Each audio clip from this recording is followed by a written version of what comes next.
Yesterday, Benjamin Netanyahu, the Prime Minister of Israel, came to Washington, D.C. to give a speech on unity, on our forever alliance between the United States and Israel. A massive, massive speech about goodwill and peace and democracy and all that. And of course, just outside the building, there were protesters burning the American flag, spray painting Hamas onto national monuments.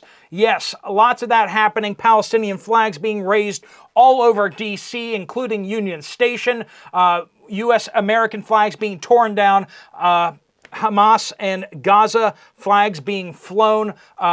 Lots and lots of things damaged. And like I said, American flags being burned. Rioting happening just outside of the Capitol building. And it was a marked contrast between rule of order, rule of law, and civilization. And as Benjamin Netanyahu said, he says, not a clash of civilizations. It is a clash between barbarism and civilization.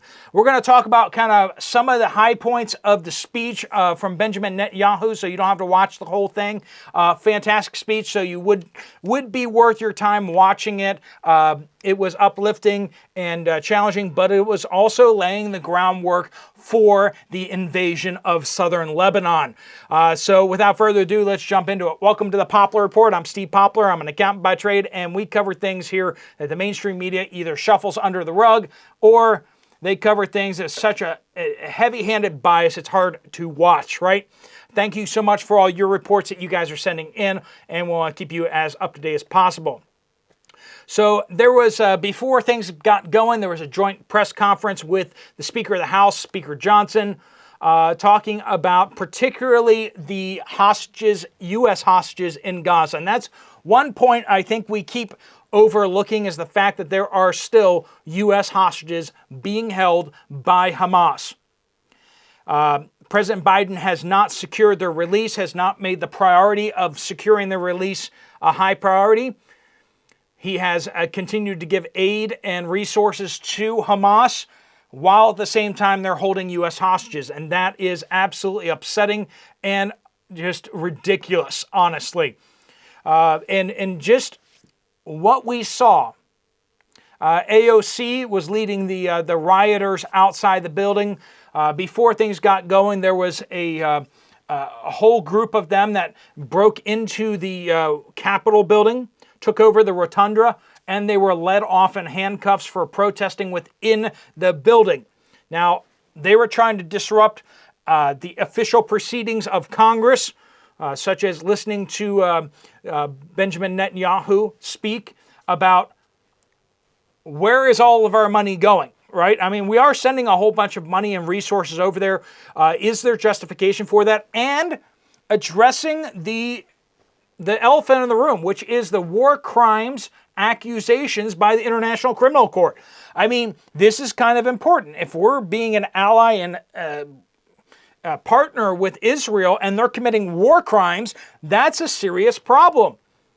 We need to bring him over to address these concerns and issues before the joint session of Congress. That seems like a reasonable thing to do. But then we have all these people out there burning flags, spray painting monuments, and attacking police officers, so much so that the police officers had to be using pepper spray on the crowd. They were attacking bike officers and trying to do as much mayhem and damage as possible. Many people being arrested. Hundreds and hundreds of police had to come in from outside of Washington, D.C. in order to protect. I don't know what they were protecting. They weren't protecting the monuments, apparently. Just seeing Hamas spray painted on monuments inside the U.S. Capitol, outside the U.S. Capitol, is truly horrific. It just seeing Gaza and Hamas being put onto these monuments, not cool. All right, so how did Benjamin Netanyahu refute the war crimes accusations? And one of the main accusations that's out there is that Israel is starving the Palestinians.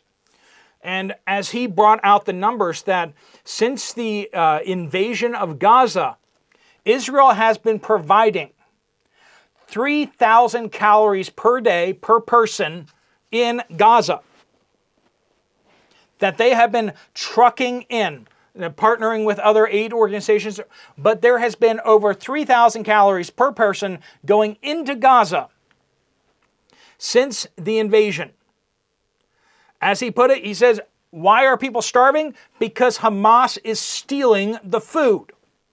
That's what I've been saying here on this channel for quite a while, that's exactly what's happening, that though we're giving food, and, well, I mean, you can't use food for anything else, except you can take the food and you can sell it.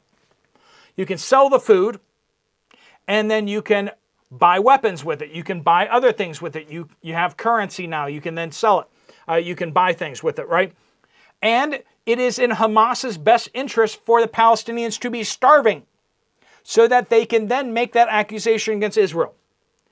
Benjamin Netanyahu made the point once again, too, that every single civilian casualty on the Gaza Strip was a black stain on the Israeli Defense Forces, black stain and a tool for the enemy to use against the Israeli government, whereas every single civilian casualty to Hamas is a tool, is an opportunity. And that is what we've seen from the very beginning. As they've said, they've dropped millions upon millions upon millions of leaflets. They've sent millions and millions of text messages and warnings to civilian population, telegraphing their moves to the civilian population in order to get them to move out of the way. We saw from the very beginning of the conflict that they were dropping flashbangs onto the roofs of buildings before they'd commit the airstrikes. Why would they do that? Except to get people out of the buildings. They have gone and bent over backwards like we've never seen a military in the history of civilization. They have gone through more extreme measures to protect civilians than we have ever seen a military do in the history of warfare. And he cited numerous studies that have been done by U.S. military officers and elsewhere that show that to be the case. They have gone to extreme lengths, and their military casualties to civilian casualties ratio is actually the lowest in recent history as well. That what they've been doing has been astonishing. The minimization of civilian casualties, the humanitarian relief that they have been sending into Gaza. As he has put it, the Knesset recently said very clearly that there was not going to be a two-state solution. Now, in the past, Israel has supported a two-state solution. And Hamas and the other organizations like the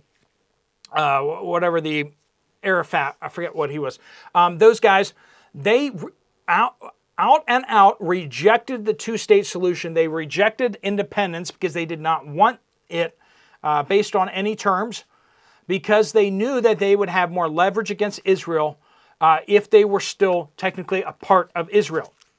It has not been Israel historically that has denied the two-state solution, but now Israel has closed that door and said two-state solution is off the table. Now, President Biden's out there still trying to push a two-state solution, which his people apparently aren't listening to Israel, which is very clearly said, we have the military upper hand. We are going to military occupy Gaza, and we're going to make sure that there is a friendly Palestinian, or at least a Palestinian government that will coexist and agree to coexist with the Israeli state. He also laid out the grounds for them to invade southern Lebanon. He said that we will do whatever we must do to return our people to their homes. Now, there are 80,000 people that have been displaced from northern Israel as Hezbollah continues to rain rockets and fire anti-tank weapons at people's homes. So 80,000 people have had to be evacuated and have been evacuated for 10 months now.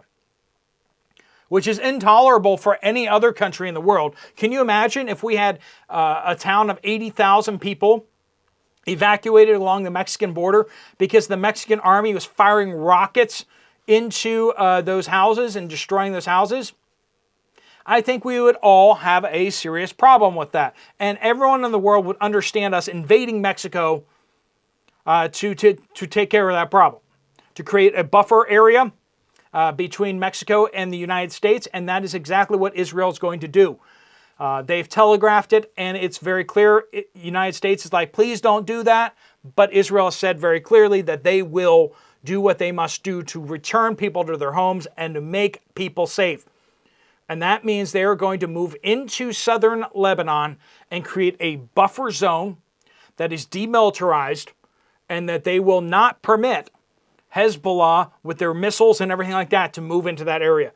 This will be a major, major undertaking operation. I've already given you kind of the idea timetable that we're looking at is that in kind of mid to late August, we may see this operation commence, or into September, we may see this operation commence.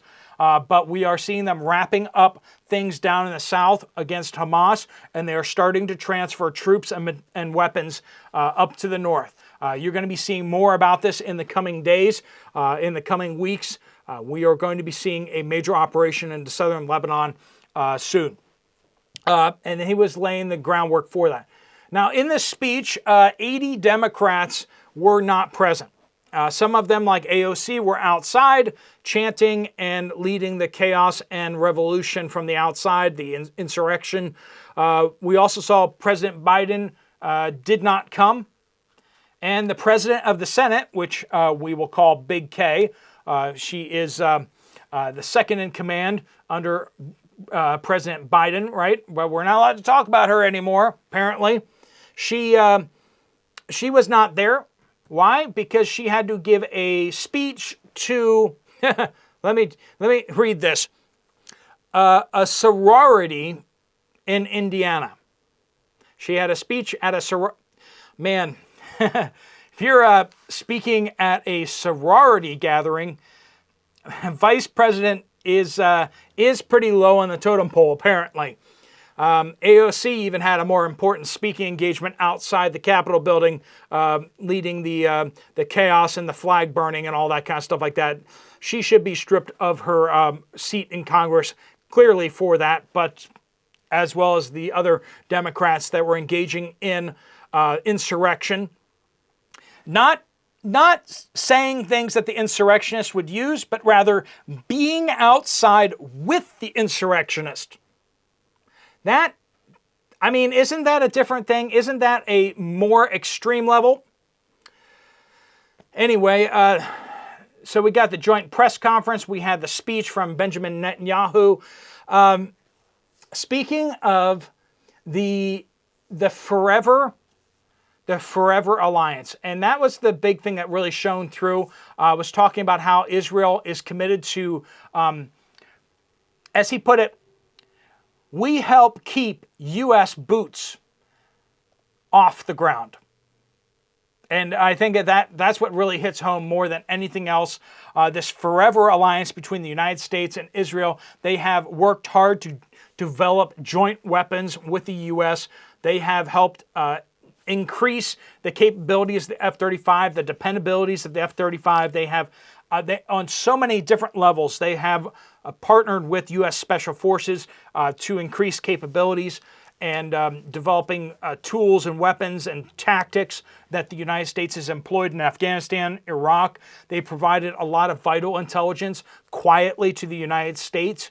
They are actually the ally around the world that pulls its weight the most, except maybe for the UK.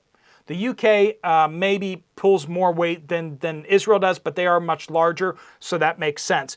But Israel, pound for pound, population size, GDP size, they have done more for the United States than pretty much anyone else around the world. And that is something that I have to put out. I'm not about us sending tons and tons of money to other countries. I think countries should pull their own weight. And that's why I say with Israel, they at least pull their weight. And in their hour of need, yeah, us stepping up and helping them makes sense. But countries that aren't even our allies, like that country in Eastern Europe that we are pouring almost $100+ billion into, is absolutely insane. They're not our ally, and anyone who says that they are is wrong. We have no contracts, no agreements at all. We have no obligation to them whatsoever, and yet we are pouring ridiculous amounts of information, money into, and committing military assets like nowhere else. Are we committing that much resources to the American people? No, we're not. Are we committing that to our southern line between us and Mexico? No, we're not. Are we protecting ourselves as well as we're protecting other countries? And the answer is no, we're not. And why is that? Look no further than the current administration and their issues. And when it comes to one of our allies actually coming under a legitimate attack and them actually calling us to fulfill our commitments inside our mutual defense alliance, I mean, it's fair. It's fair. It really is. I don't think those commitments should be open-ended.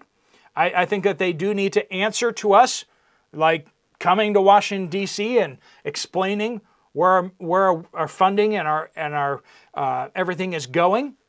But they have not asked us to put boots on the ground. They have not asked us to be drawn into World War III, unlike that non-ally in Eastern Europe. I think that the comparison between the two is absolutely, completely unfair and ridiculous. Yeah. All right, friends. Thanks so much for watching. If you want to check out another video from this channel, there's one right up here. Let me know what you guys think down in the comments down below. I will see you guys again later. Steve Poplar of the Poplar Report, out.